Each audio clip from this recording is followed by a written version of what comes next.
দেশ জুড়ে আবারও বাড়ছে বৃষ্টির দাপট। উত্তর পশ্চিম বঙ্গোপসাগরে সৃষ্ট মৌসুমী নিম্নচাপটি আরও শক্তিশালী হয়ে এখন গভীর নিম্নচাপে পরিণত হয়েছে। এর প্রভাবে দেশের বিভিন্ন অঞ্চলে দমকা হাওয়া সহ ভারী থেকে অতি ভারী বৃষ্টির আশঙ্কা করছে বাংলাদেশ আবহাওয়া অধিদপ্তর।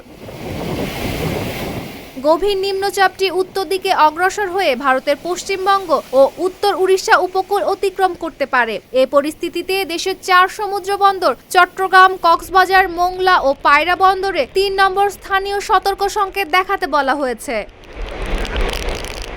আগামী 24 ঘন্টায় দেশের বিভিন্ন এলাকায় বৃষ্টির প্রবণতা বাড়তে পারে। রাজশাহী, খুলনা, বরিশাল, চট্টগ্রাম ও সিলেট বিভাগের অধিকাংশ এলাকায় এবং রংপুর, ঢাকা ও ময়মনসিংহের বিভাগের অনেক স্থানে দমকা হাওয়া বয়ে যেতে পারে।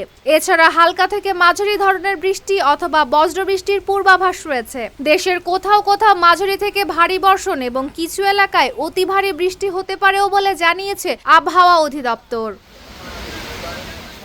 আবহাওয়া অধিদপ্তর জানিয়েছে, দিনের তাপমাত্রা প্রায় অপরিবর্তিত থাকলেও রাতের তাপমাত্রা সামান্য কমতে পারে। মঙ্গলবারও দেশের বিভিন্ন অঞ্চলে একই ধরনের আবহাওয়া অব্যাহত থাকার সম্ভাবনা রয়েছে। বিশেষ করে খুলনা, বরিশাল, চট্টগ্রাম ও সিলেট বিভাগের অধিকাংশ এলাকায় এবং রাজশাহী, রংপুর, ঢাকা ও ময়মনসিংহের বিভাগের অনেক স্থানে বজ্রসহ বৃষ্টি ও ভারী বর্ষণের সম্ভাবনা রয়েছে।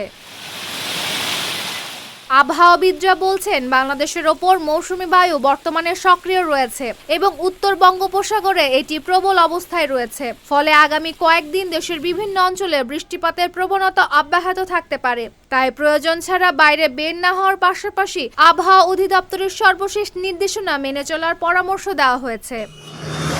Desk report, Dhaka post.